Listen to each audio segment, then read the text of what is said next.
manome hazavana tokatranoko.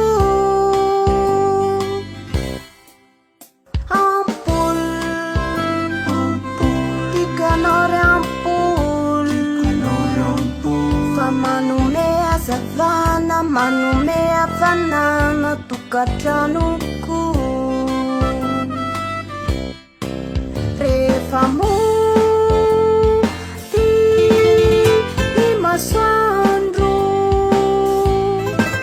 fanako maloky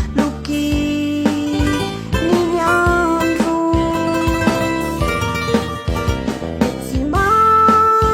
Tsy mandefa anao foana ry ampoly, tikanao ry ampoly.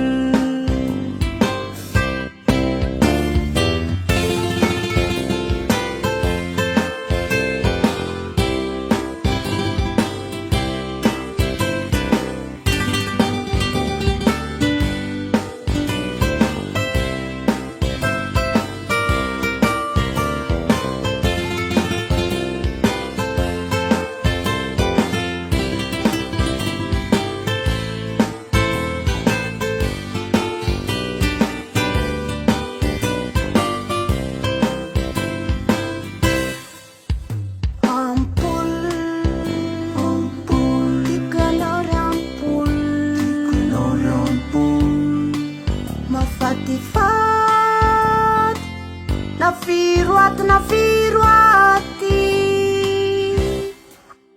ampoly,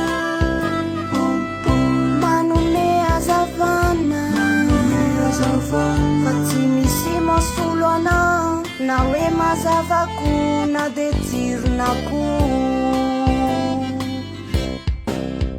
Fa ny